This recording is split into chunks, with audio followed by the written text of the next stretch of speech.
Hi everyone, welcome to Cash Walks. It's the middle of summer, we've got our bush bashing gear on. Guess what we're doing? We're going geocaching, and it's a terrain 4. And it's a really interesting place, so come and have a look with us. Our goal was to explore this bush-covered headland, find 3 geocaches and confirm the location of a Maori pa, or fortified village built here hundreds of years ago. After reading previous logs, we had long trousers on and our tramping boots. Our first problem was finding the entry to the reserve, as there was no city council signpost. There were only private driveways to people's houses. Your skills in spotting geotrails will help you here.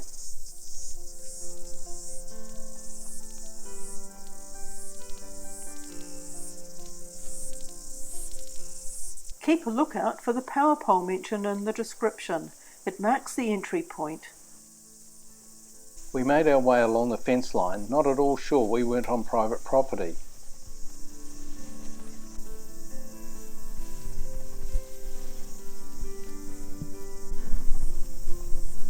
Your cobwebs on the way. It soon became clear that there was a narrow passage between 2 properties. As we neared the first geocache, the track went down a steep bank.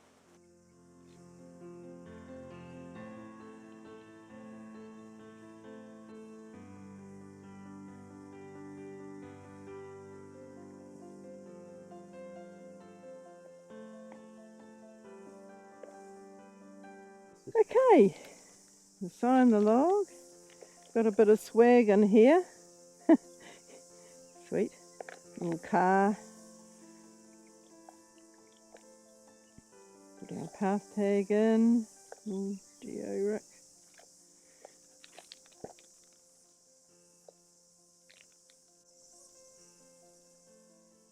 We signed the log, then continued down to find the second geocache we think is located on the old pa site. A pa is a Maori fortified village from hundreds of years ago, during more warlike times in our history.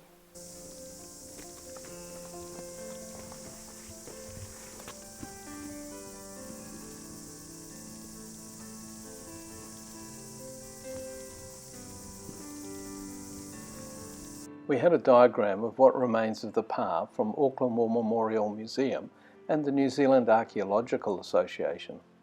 It probably looked something like this model of a coastal pa. The wooden palisades and houses would have gone after the pa was abandoned hundreds of years ago, but some earthworks should remain. We headed on down following our GPS. Got to hold on to the tree.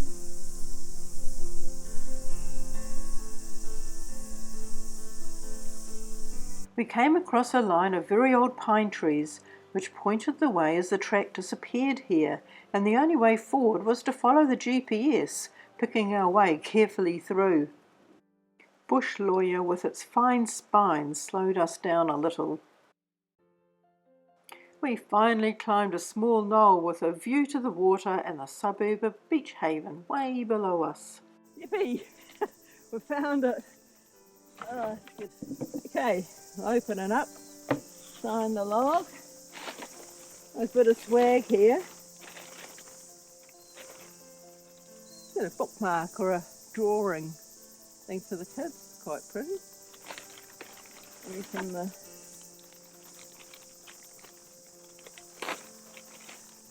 good they've provided a pencil. Quite a handy thing too, isn't it, with a bigger log, just in case you want to get down here and not have a pen or a pencil. Look, Rusty NZ, Super Nanny, Merlot 58, Nell B and Jag group came here. Yay, we found it. 3 exclamation marks. That's good. In Tramyard and Bernica. Okay, we signed the log. We put our little Kiwi half tag in there. Are there any trackables in there? No, I couldn't see any in there. Okay, we're at the pa site. These 3 depressions in the ground, these rectangular shapes, we think one's there, one's just here, and one's over there. And then the cliff faces behind us, and the trench, the defensive trench, is just over there. So we're in the par site. The Auckland Museum has asked us to get GPS readings because the last survey here was in 1973, and that was well before GPS. So we're going to use our GPSR and take a reading for them so that they have a more precise location for the par site. Okay, I'm down in one of the pits now. You can see the depth of it. It's a rectangle. You can see the edge. It must have been very well defended, because on a couple of occasions when it was attacked, the attackers had to lay siege for a number of days before they were victorious. And it was back in the days of hand-to-hand fighting when they used wooden and stone weapons, and it was total war. So if you lost, you would be killed, eaten, or enslaved.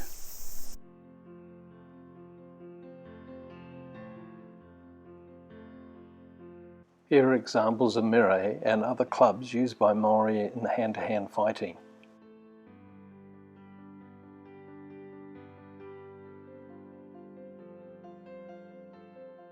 Later they traded with Europeans for firearms, which had a devastating effect, especially when used against tribes that only had handheld weapons. In a much later battle here, there was a large number of defenders, but they had very few firearms, mostly traditional handheld weapons.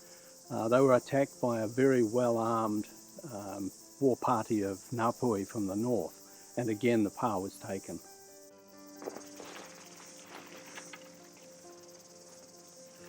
Okay, I'm down in the defensive trench here, quite a way below the rectangular depressions, which we're not quite sure what they are, but maybe they were for houses or something like that. But this is one of the defensive trenches. I'm standing in one of the defensive trenches which runs along this way here. It would have been much deeper back 300, 400 years ago, but it's filled up with leaf litter and soil. You can still see the bank though, up here behind me, up to about that level. So the warriors would stand up there to defend, and the attacking people would have had to have climbed up the bank to take the pa. It's rather strange sitting here today in this lovely place. It's very beautiful and it's quiet. There's some cicadas and birds about, but hard to imagine the battles that took place here on this location hundreds of years ago.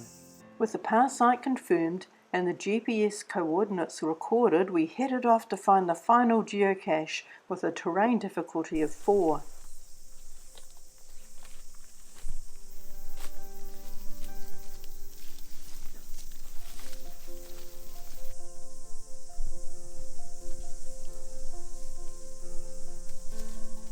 Maori living here probably used the silver fern fronds to mark the track when travelling at night.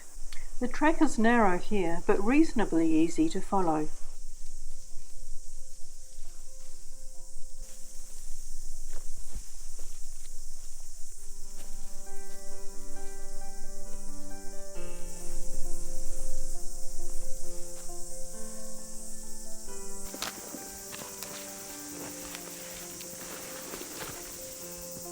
It's 178 metres away. We diverted off the track with the cache only 178 metres or 584 feet away. How long do you think it took us to make the journey? Well, it was just over an hour and a half.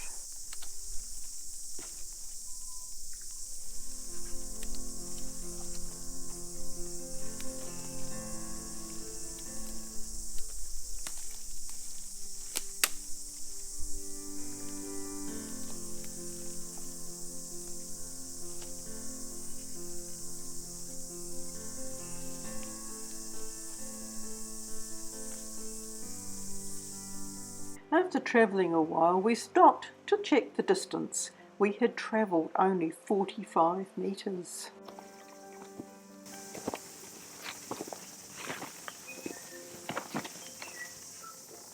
At one place we had a nice view of the upper harbour.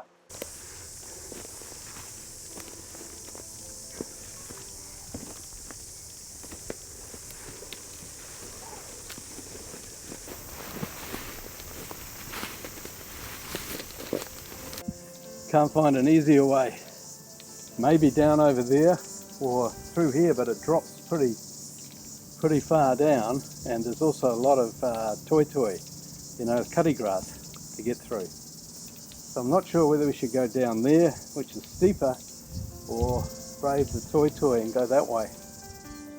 We took the lower path.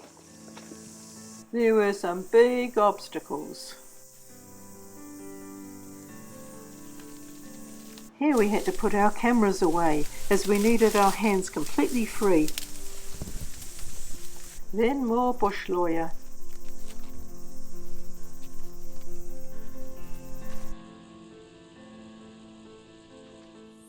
Then quite suddenly we were out in the open with a great view of the upper harbour. We were certain we were on someone's property here, so if you come to find this cache, keep lower down on the slope.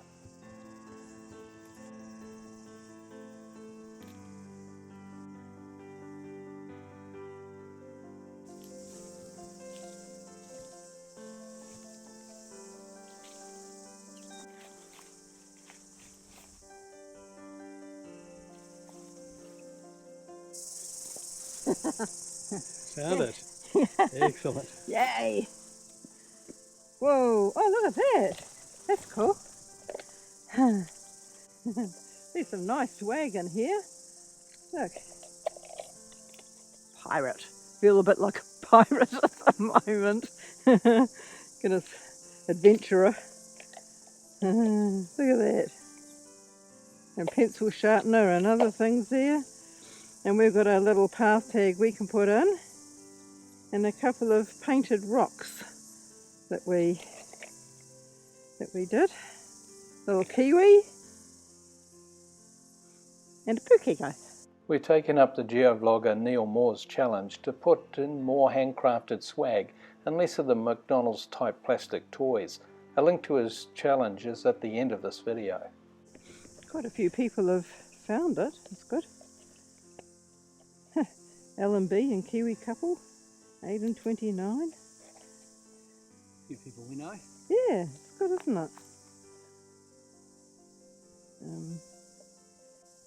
How do you feel? Tired, bit sore. Looking forward to a swim this afternoon. It's good fun though. I enjoyed it. Reminds me of my youth, going through the bush. There's some bush. Sure was. It was true bush bashing, wasn't it? Oh.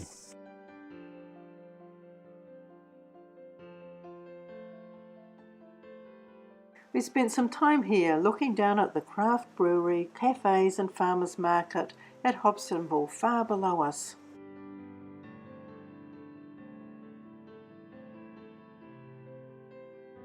Then it was on for another geocaching adventure.